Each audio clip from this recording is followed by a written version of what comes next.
السلام علیکم ورحمۃ اللہ وبرکاتہ۔ محترم ناظرین، حضرت مولانا سجاد صاحب نعمانی دامت برکاتہم کا یہ بیان بہت ہی اہم ہے، خاص طور پر دین کے ہر شعبے میں کام کرنے والے افراد کے لیے، اور میں بلا مبالغہ کہہ سکتا ہوں کہ حضرت کا الہامی بیان ہے۔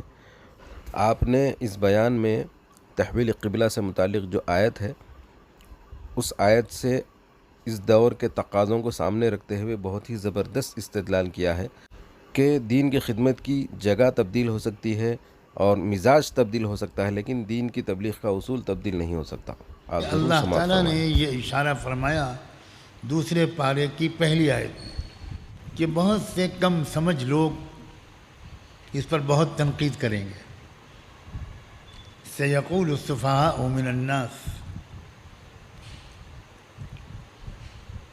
ما ولاہم عن قبلتہم التی کانوا علیہا۔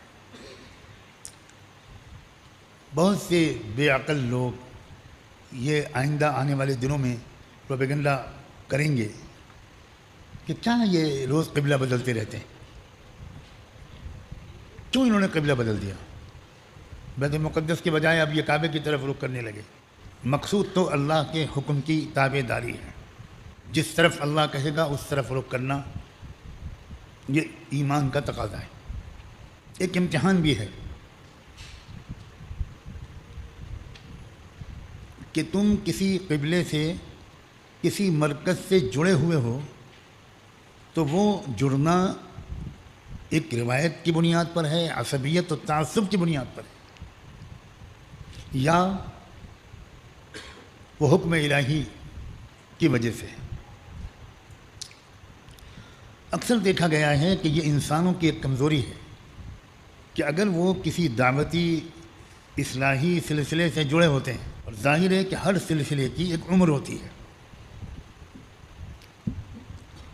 ایک وقت آتا ہے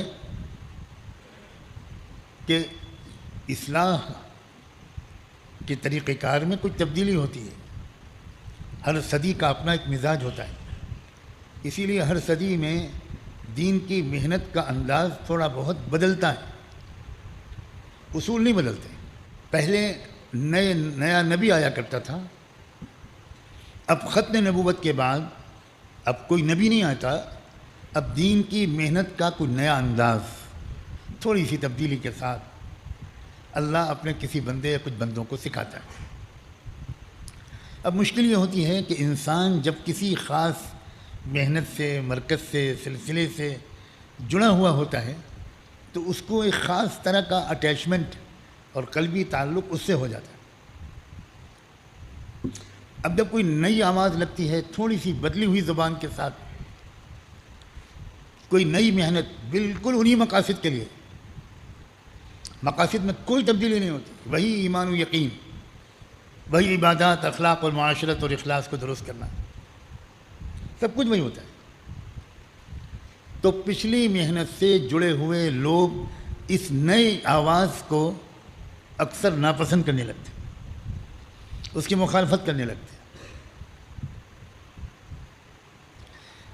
پچھلے نبیوں پر ایمان لانے والے لوگ اکثر نئے نبی کے دشمن اور مخالف ہو جاتے ہیں۔ وہ نبی بار بار کہتا تھا کہ میں وہی بات کہہ رہا ہوں جو پچھلے نبی کہتے تھے جن سے تم جڑے ہوئے ہو، لیکن وہ ایک ذاتی تعصب، ایک جماعتی اور گروہی تعصب، یہ بہت خطرناک بیماری ہے۔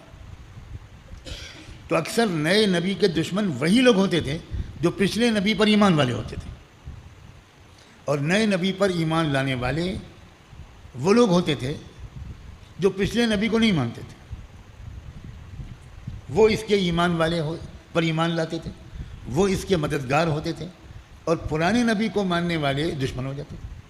یہ جو قبلے کی تبدیلی ہے، یہ اس کی ایک جانچ تھی، اس کا ایک امتحان اور ٹرائل تھا کہ دیکھیں کون ہے جو اللہ اور اللہ کے رسول سے جڑا ہوا ہے، اور کون ہے جو اپنی پرانی رواج سے، اپنے پرانی وابستگی اور عقیدت سے جڑا ہوا ہے۔ چنانچہ اللہ نے حکم دیا اور قبلے کی تبدیلی ہوئی۔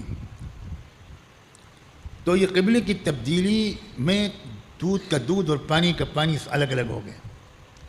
وہ لوگ جو اللہ اور رسول کی مانتے تھے ادھر کو رخ کرو بہت اچھا، ادھر کو رخ کرو بہت اچھا. جو اس مقام پر تھے وہ الگ ہو گئے، ان کی طرف سے کوئی ذرا سے بھی ریزسٹنس نہیں آیا، اور جو تعصب میں مبتلا تھے وہ دشمن مخالف بن گئے، پروپیگنڈا کرنے لگے. یہاں اسی چند آیتوں کے بعد جن میں تبدیلی قبلے کا حکم دیا گیا، فوراً ایک بات کہی گئی،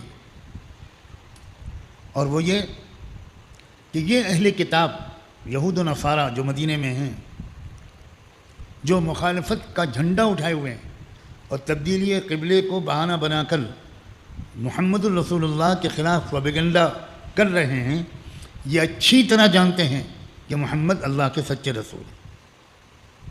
یہ کسی غلط فہمی میں نہیں ہے، یہ حسد، جلن اور تعصب کی بنا پر دشمن بنے ہوئے ہیں. ہم لوگوں کو، مسلمانوں کو یہ بات اپنے لیے ایک رہنما، اس سے رہنمائی لینی چاہیے. ہمارے اندر کسی طرح کا کوئی تعصب بالکل نہیں ہونا چاہیے. ہم اللہ اور اللہ کے رسول کو راضی کرنا چاہتے ہیں. اپنی آنکھوں سے ہم نے دیکھا ہے اور دیکھ رہے ہیں کہ لاکھوں اور کروڑوں مسلمان اس دور میں اسی جماعتی عصبیت و تنگ نظری کی وجہ سے دور کی تبدیلی کے باوجود وہ تبدیلی کے تقاضوں، ضرورتوں اور اس کے نتیجوں کو نہیں سمجھ پا رہے، اور اس کی وجہ سے جماعتی کشمکش اور لڑائی عجیب حالت ہو گئی ہے. ناقابل فہم ہے کسی اس آدمی کے لیے جو یہ چاہتا ہو کہ بھائی ہم اللہ کی رضا چاہتے ہیں، ذرا سی بات پر آپس میں ہمارے اندر اختلاف پیدا ہو رہا ہے. ہر جماعت کے ٹکڑے در ٹکڑے ہوتے چلے جا رہے ہیں. یہ دراصل اسی بیماری کے نتیجے میں ہے جس بیماری کی وجہ سے تبدیلی قبلے کی مخالفت کرنے والوں نے کی تھی. 2 آیتوں میں بڑے واضح طور پر کہا گیا کہ دیکھو، جن حالات کا اب تم کو سامنا کرنا پڑ رہا ہے اس میں صبر سے اور نماز سے مدد لینا ہے. استعینوا بالصبر والصلاۃ. غصے میں نہ ہو، مایوس نہ ہو، ریئیکشن اور ریٹیلیشن کی عادت چھوڑو، ناقابل برداشت چیزوں کو برداشت کرو، اور یہ چیز تمہارے اندر پیدا ہوگی بہت اچھی نماز پڑھنے سے.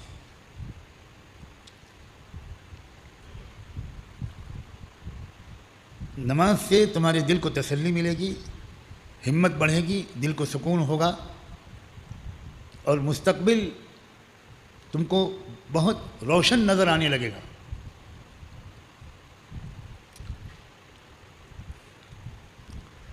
اور صاف صاف یہ بھی فرمایا اللہ نے کہ آنے والے دنوں میں حق کے راستے میں بڑے امتحانات سے تم کو گزرنا ہے. وَلَنَبْلُوَنَّكُمْ بِشَيْءٍ مِّنَ الْخَوْفِ وَالْجُوعِ وَنَقْصٍ مِّنَ الْأَمْوَالِ وَالْأَنفُسِ وَالثَّمَرَاتِ. بالکل ایسا لگتا ہے کہ آج یہ آیت اتری ہے. بالکل واضح لفظوں میں یہ بات سمجھ لینی چاہیے کہ آنے والے دنوں میں اور زیادہ سخت امتحانات سے امت مسلمہ کو ملکی اور عالمی پیمانے پر گزرنا ہے. ہماری آپ کی بزدلی، ہماری آپ کی راحت طلبی، ہماری آپ کی آرام پسندی، ہمارا آپ کا فرار اور نفاق، یہ اللہ کی تقدیر کو بدل نہیں سکتا. یہ طے ہے کہ آنے والے دنوں میں ہر طرح کی تکلیفیں آئیں گی. یہ اس لیے آئیں گی کہ دیکھنا چاہتا ہے اللہ، دکھانا چاہتا ہے کون سچا مومن ہے اور کون نہیں. آزمائشوں کے بغیر کھرے اور کھوٹے میں فرق نہیں ہو سکتا، اور یہ آزمائشیں فلاں پارٹی اور فلاں سنگٹھن اور فلاں تنظیم اور فلاں کی طرف سے آ رہی ہیں، یہ سمجھنا یہ سب سے بڑی جہالت ہے.